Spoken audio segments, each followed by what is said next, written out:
ಹೇಗೆ ಅನ್ನಿಸ್ತೈತೆ ಸ್ವಾತಿ? ನಮ್ಮ ಮನೆಗೆ ಬಂದಾಗಿಂದನ ನಿನಗೆ ಹೇಗೆ ಅನ್ನಿಸ್ತೈತೆ? ತುಂಬ ಖುಷಿ ಆಗ್ತೈತೆ. ಒಂಥರ ನಿಮ್ಮ ಜೊತೆ ಇರೋದಕ್ಕೆ ನನಗೆ ಏನೋ ಒಂಥರ ಖುಷಿ. ಆದರೆ ನಾನು ಮನೆ ನಿಮ್ಮದು ಸ್ವಲ್ಪ ಸ್ಟ್ಯಾಂಡರ್ಡ್ ಆಗಿರುತ್ತೆ, ಸ್ವಲ್ಪ ಹೊಸ ಮನೆಯಾಗಿರುತ್ತೆ ಅಂತ ಅಂದ್ಕೊಂಡೆ. ತುಂಬ ಹಳೇದಾಗೈತಲ್ವಾ? ತುಂಬ ಏನು ಹಳೇದಾಗಿಲ್ಲ, ಪೇಂಟ್ ಮಾಡಿಸಿಲ್ಲ ಅಷ್ಟೇ. ಪೇಂಟ್ ಮಾಡಿಸಿದ್ರೆ ಎಲ್ಲ ಸರಿ ಹೋಗುತ್ತೆ. ಮಾಡಿಸಿಲ್ಲ ಅಷ್ಟೇ ಪೇಂಟ್. ನೋಡು ನನ್ನ ಮಂಚ ನೋಡು, ನಮ್ಮ ಮನೆಯಾಗೆ ಎಂತೆಂಥವಿದ್ದಾವೆ. ಹಾಂ ನೋಡು, ಹೇಗೆ ಒಂದು ಬೆಡ್ಡು ಮಂಚ ಎಲ್ಲ ಚೆನ್ನಾಗಿ ಮಾಡಿಸಿದ್ದೀನಿ. ಬೆಡ್ ನೋಡು ಹೆಂಗೈತೆ. ಹಾಂ ಒಳ್ಳೆ ಚೆನ್ನಾಗಿರೋ ಅಂಥ ಬೆಡ್ ಎಲ್ಲ ತೊಗೊಂಬಂದಿದ್ದೀನಿ. ಏನು ಅಂತ ನಮ್ಮನೆ ಏನು ತುಂಬ ಹಳೇ ಥರ ಏನು ಕಾಣಿಸ್ತಾ ಇಲ್ಲ, ಹೊಸದೇನೆ. ಪೇಂಟ್ ಮಾಡಿಸ್ತೀನಿ. ಈಗ ಸ್ವಲ್ಪ ಆಲ್ಟ್ರೇಷನ್ ಮಾಡಿಸ್ಬೇಕಾಗಿತ್ತು. ಇದಕ್ಕೆಲ್ಲ ಟೈಲ್ಸ್ ಎಲ್ಲ ಈ ಕಡಪ ಬಂಡೆ ಎಲ್ಲ ತೆಗೆಸ್ಬಿಟ್ಟು ಸ್ವಲ್ಪ ಟೈಲ್ಸ್ ಎಲ್ಲ ಹಾಕಿಸೋಣ ಅಂತ ಅಂದ್ಕೊಂಡೆ. ಆದರೆ ನನಗೆ ಹಿಂಗೆ ಆಯ್ತಲ್ಲ, ಅದಕ್ಕೆ ಸುಮ್ಮನಾಗಿದ್ದೀನಿ. ಬಿಡು, ಹೊಸ ಮನೆಯೇ ಕಟ್ಟೋಕ್ಕಾಗುತ್ತೆ. ಇವಾಗ ನೆಕ್ಸ್ಟ್ ಹೊಸ ಮನೆ ಕಟ್ಟೋದೇ ಪ್ಲಾನಿಂಗ್ ಇರೋದು. ನಾನು ಹಂಗೆ ಅಂದ್ಕೊಂಡೆ. ಯಪ್ಪ ಬಂದು ನೋಡಿದ್ರೆ ಇದೇನಪ್ಪ ಇದು ಅಂತ ಅನ್ನಿಸ್ತು ನನಗೆ.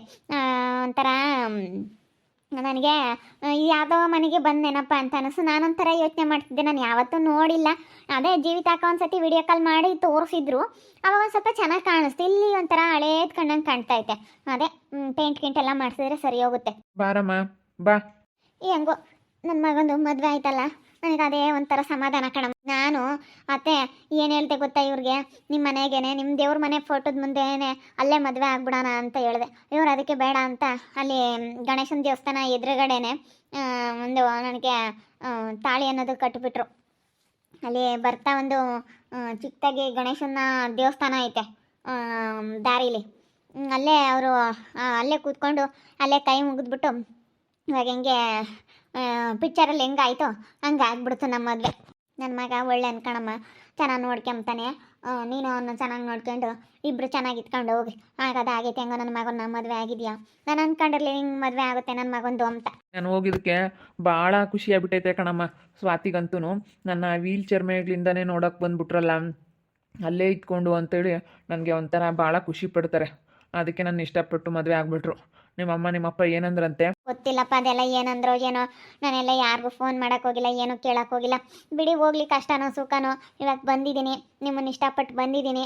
ನಾನು ಅನುಭವಿಸ್ಕೊಂಡಿರ್ತೀನಿ, ಏನೇ ಬರಲಿ ನನ್ನ ನಿಭಾಯಿಸ್ಕೊಂಡು ಹೋಗ್ತೀನಿ, ಚೆನ್ನಾಗಿ ಇಟ್ಕೊಂಡು ಹೋಗ್ತೀನಿ. ಬಿಡ್ರಿ, ಇಂಥ ಗಂಡ ಸಿಕ್ಕಿದ ಮೇಲೆ ಯಾರು ಬೇಡ ನನಗೆ.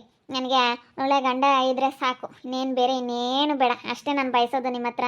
ನಿಮ್ಮ ಪ್ರೀತಿ, ನಿಮ್ಮ ಒಳ್ಳೆತನ ಅನ್ನೋದು ನನಗೆ ತುಂಬ ಇಷ್ಟ. ಅದನ್ನು ಮಾತ್ರ ಬಯಸ್ತೀನಿ ಅಷ್ಟೇ, ನಾನು ಇನ್ನೇನು ಬಯಸಲ್ಲ. ಇನ್ನು ಏನೋ ಇನ್ನೇನು ಮಾಡೋಕ್ಕಾಗಲ್ಲ. ಆಗೋದಾಗೋಗ್ಬಿಟ್ಟು ಎಲ್ಲರೂ ನಾವು ಚೆನ್ನಾಗಿದ್ದರೆ ಸಾಕು. ಸುಮ್ಮನಿರಮ್ಮ ಸ್ವಲ್ಪ ದಿನ, ಯಾರಿಗೂ ಏನು ಕೇಳಕ್ಕೆ ಹೋಗ್ಬಿಡ. ಹಿಂಗೆ ನನ್ನ ಮಗನ ನೋಡ್ಕೊಂಡು ಚೆನ್ನಾಗಿದ್ಬಿಡು ಅಷ್ಟೇ. ಅದೇ ಅತ್ತೆ ನಾನು ಹಂಗೆ ಅಂದ್ಕೊಂಡಿರೋದು. ಇವಾಗ ಏನು ಮಾಡೋಕ್ಕಾಗುತ್ತೆ, ಕಾಲು ತೆಗೆದು ಬಂದುಬಿಟ್ಟಿದ್ದೀನಿ. ಹಿಂಗೆ ನಮ್ಮಪ್ಪ ನಮ್ಮಮ್ಮನಿಗೆ ತುಂಬ ಬೇಜಾರಾಗಿತ್ತು ನನ್ನಿಂದ ನಮ್ಮಪ್ಪ ನಮ್ಮಮ್ಮನಿಗೆ ಬೇಜಾರಾಗಬಾರ್ದು ಅಂತೇಳಿ ಬಂದುಬಿಟ್ಟೆ. ಏನೋ ಬಿಡಿ, ಇನ್ನೇನು ಮಾಡೋಕ್ಕಾಗುತ್ತೆ, ಆಗೋದಾಯ್ತು ಬಿಡ್ತು. ಸರಿ ಸರಿ ಸರಿ ಆಯ್ತು ಹೇಳಮ್ಮ, ಆಯ್ತು ಹೇಳು. ನಗು ಬಂಗಾರಿ, ಇಂಥ ದಿನಕ್ಕೋಸ್ಕರ ಎಷ್ಟು ದಿನದಿಂದ ಕಾತ್ಕೊಂಡಿದ್ವಿ ಅಲ್ವಾ ನಾವು. ಏನು ಮಾಡೋಕ್ಕಾಗಲ್ಲ, ಸ್ವಲ್ಪ ದಿನ ನಾನು ರೆಸ್ಟ್ ಮಾಡಬೇಕಷ್ಟೇ. ಒಟ್ಟಿನಲ್ಲಿ ನಿನ್ನ ಮುಖ ನಾನು, ನನ್ನ ಮುಖ ನೀನು, ಇಬ್ಬರು ನೋಡಿಕೊಂಡು ಸಂತೋಷವಾಗಿ ಹೀಗೆ ಇರಬೇಕು. ನಾನಂತೂ ನಿನ್ನ ಎಷ್ಟು ಸಾರಿ ನೆನಪು ಮಾಡ್ಕೊತಿದ್ದೋ. ನನಗಂತೂ ಹಾಸ್ಪಿಟ್ಲಾಗಿ ಇದ್ದಾಗಿಂತೂ ಬರೀ ನಿಂದೇ ಕನ್ವರ್ಕೆ. ನನಗೆ ನೀನು ನೋಡ್ಬೇಕು, ನೀನು ನೋಡಿದ್ರೆ ಎಷ್ಟೋ ಸಮಾಧಾನ ಆಗುತ್ತೆ ನನಗೆ ಸ್ವಾತಿ. ನಗು ಬಿಟ್ಟಾಕ್ಬಿಡು ಅದನ್ನೆಲ್ಲ. ಮರ್ತು ಬಿಡು, ನಿನ್ನ ತವ್ರ ಮನೆಯೇ ಮರ್ತು ಬಿಡು ನೀನು. ಸರಿ ಆಯಿತು. ನನಗೆ ತುಂಬ ಖುಷಿ ಆಗ್ತೈತೆ ನಿಮ್ಮ ಮಾತುಗಳಿಂದಾನ. ಈಗ ನಾವು ಬೇಗ ಒಂದು ಹೊಸ ಮನೆ ಕಟ್ಟಿದ್ರೆ ಸಾಕು. ಈಗ ಎಲ್ಲ ನಮ್ಮೂರವ್ರು ಬಂದಿರೋರೆಲ್ಲನ ನೋಡಿ ಮನೆ ಎಲ್ಲ ಚೆನ್ನಾಗಿ ಕಟ್ಟಿದ್ದಾರಪ್ಪ ಸ್ವಾತಿರು ಅಂತ ಹೋಗಿ ನಮ್ಮಪ್ಪ ನಮ್ಮಮ್ಮನಿಗೆ ಹೇಳ್ಬೇಕು. ಹೊಸ ಮನೆ ಎಲ್ಲ ಕಟ್ಕೊಂಡು ನಾವು ಚೆನ್ನಾಗಿರಬೇಕು ಅನ್ನೋದೇ ನನಗೆ ತುಂಬ ಆಸೆ ಇರೋದು. ನನಗೆ ಅದೇ ಆಸೆ ಅಂದಮೇಲೆ ನಾನು ಅದನ್ನು ಎಲ್ಲ ಮಾಡಿಕೊಂಡು ಹೋಗ್ತೀನಿ. ಇವಾಗ ನೀವು ರೆಸ್ಟ್ ಮಾಡಿ, ಸರಿನಾ? ರೆಸ್ಟ್ ಮಾಡಿ. ನನ್ನ ಹತ್ರ ಮಾತಾಡ್ತಾ ನೀವು ಸುಮ್ಮನೆ ಕೂತ್ಕೊಂಡಿದ್ರೆ ಜಾಸ್ತಿ ಹೊತ್ತು ಕೂತ್ಕೊಂಡಂಗಾಗುತ್ತೆ. ಏನಿಲ್ಲ, ಇಷ್ಟೊತ್ತು ಗಂಟ ಮನ್ಕೊಂಡಿದ್ದೆ. ಎಲ್ಲರೂ ತುಂಬ ಚೆನ್ನಾಗಿದ್ದಾಳೆ ಹುಡುಗಿ, ತುಂಬ ಚೆನ್ನಾಗಿದ್ದಾಳೆ ಅಂತ ಅಂದ್ರಲ್ವಾ. ನಾನು ಏನೋ ಅಂದ್ಕೊಂಡಿದ್ದೀನಿ, ನೀವೇನೋ ಮಾಡಿಬಿಟ್ರಿ. ನನಗೆ ಇಲ್ಲಿ ಬಂದು ನೋಡಿದ ತಕ್ಷಣ ಶಾಕ್ ಆಯ್ತು. ಯಪ್ಪ ಇದೇನಾ ಇವ್ರ ಮನೆ, ಇದೇನಾ ಅಂತ ಅನ್ನಿಸ್ತು ನನಗೆ. ಒಂಥರ ಈ ಮನೆ ನೋಡಿದ್ರೆ ನನಗೆ ಹೆಂಗೆ ಫೀಲ್ ಆಯಿತು ಅಂದರೆ ಹಂಗೆ ಫೀಲ್ ಆಯಿತು. ಇವಾಗ ಒಂಥರ ಸರಿ ಹೋಗ್ತಾ ಐತೆ. ಏನಿಲ್ಲ, ನನಗೆ ಏನಂತ ಬೇಜಾರೇನಿಲ್ಲ. ಸ್ವಲ್ಪ ಮನೆ ಸ್ವಲ್ಪ ಹೈಟೆಕ್ಕಾಗಿ ಚೆನ್ನಾಗಿದ್ದಿದ್ರೆ ಸಾಕಾಗಿತ್ತು ಅಂತ. ಮನೆ ಏನು ಮಾಡ್ತೀಯ? ಮನೆ ಮುಖ್ಯ ಅಲ್ಲ ಸ್ವಾತಿ, ಮನ್ಸು ಮುಖ್ಯ. ಯಾವತ್ತು ಮನೆ ನೋಡಬಾರ್ದು, ಅದು ಮನೆ ಹೆಂಗೈತೆ ಏನೋ ಅಂತ ಅದರೊಳಗಿರೋ ಮನ್ಸು ನೋಡಬೇಕು, ಎಷ್ಟು ಪ್ರೀತಿ ವಿಶ್ವಾಸ ಅದೈತೆ ನೆಮ್ಮದಿ ಐತೆ ಅನ್ನೋದು ನೋಡಬೇಕು ಸರಿನಾ.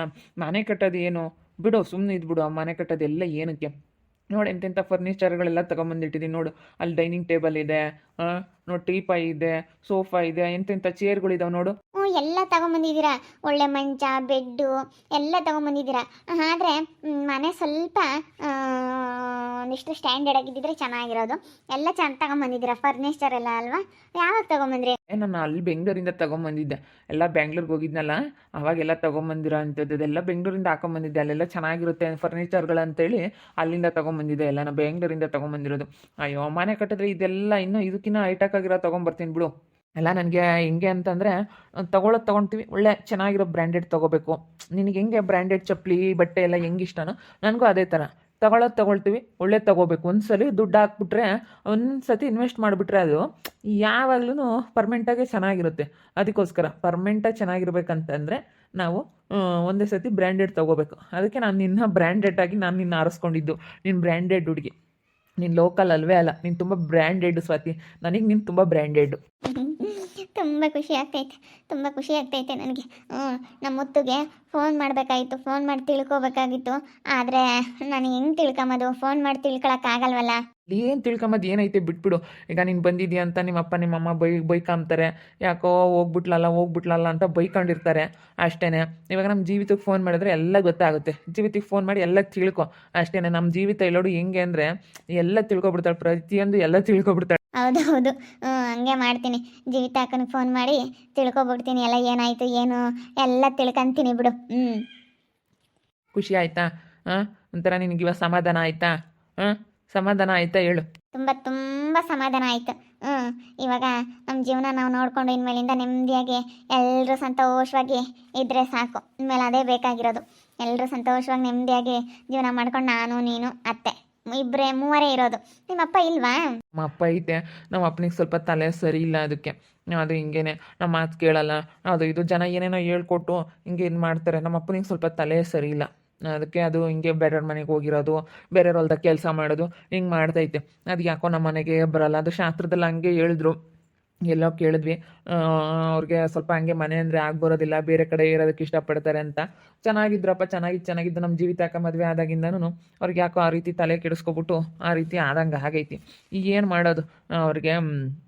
ಹಾಗೆ ಸ್ವಲ್ಪ ಏನು ಮಾಡೋಕ್ಕಲ್ಲ. ನಮ್ಮ ಜೀವಿತ ಭಾಳ ಆಸೆ ಇತ್ತು ನಮ್ಮ ಜೀವಿತದ ಮೇಲೆ. ಅವಳು ಮದುವೆ ಹೋದಾಗಿಂದನೂ ಯಾಕೋ ಒಂಥರ, ಈಗ ಹೆಣ್ಮಕ್ಳು ಇರೋವರೆಗೂ ಶಾಸ್ತ್ರದಲ್ಲಿ ಹೇಳಿದ್ದು, ಹೆಣ್ಮಕ್ಳು ಇರೋವರೆಗೂ ತಂದೆಗೆ ಚೆನ್ನಾಗಿರ್ತದೆ, ಯಾವುದೋ ನಕ್ಷತ್ರ ಅಂತೆ.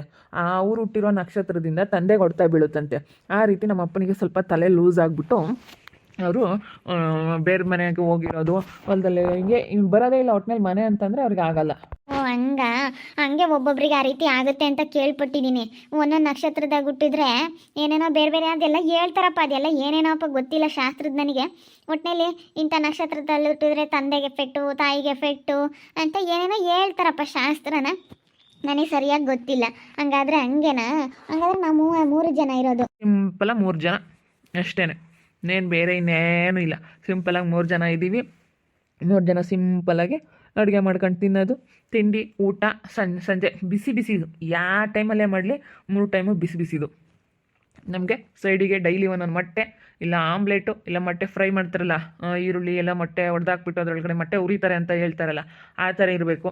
ಏನಾದರೂ ಸೈಡ್ಸಿಗೆ ಡೈಲಿ ಇರಬೇಕಷ್ಟೆ. ಆ ರೀತಿ ನಾವು ಊಟ ಮಾಡೋದು ಅಷ್ಟೇ. ಚೆನ್ನಾಗಿತ್ಕೊಂಡು ಎಲ್ಲರ ಜೊತೆ ಅಮ್ಮನ ಪ್ರೀತಿ ಗಳಿಸ್ಕೊಂಡು ಖುಷಿಯಾಗಿ ಇತ್ಕೊಂಡು ಹೋಗು. ಮನೆ ಬಗ್ಗೆ ಯೋಚನೆ ಮಾಡಿಬಿಡ. ಮನೆ ರೆಡಿ ಮಾಡೋ ಜವಾಬ್ದಾರಿ ನಂದು. ಸ್ವಲ್ಪ ದಿನ ನಾನು ರೆಡಿ ಆದಮೇಲೆ ಇದನ್ನೆಲ್ಲ ನಾನು ಹೊಸ ಮನೆ ಥರನೇ ಮಾಡ್ತೀನಿ, ಸರಿನಾ? ಹೊಸ ಮನೆ ಥರನೇ ಕಾಣಿಸ್ಬೇಕು. ಆ ರೀತಿ ನಿನಗೆ ಮಾಡಿಕೊಡೋ ಜವಾಬ್ದಾರಿ ನಂದು. ನಿನ್ಗೆ ಅಡುಗೆ ಮನೆಗೆ ಸಿಂಕ್ ಆಗಿರ್ಬೋದು, ನೀರು ಬರೋ ಥರ ಆಗಿರ್ಬೋದು, ಎಲ್ಲ ಪ್ರತಿಯೊಂದು ನಾನು ಮಾಡ್ಕೊಡ್ತೀನಿ. ನೀನು ಚಿಂತೆನೇ ಮಾಡಬೇಡ, ಆಯಿತಾ?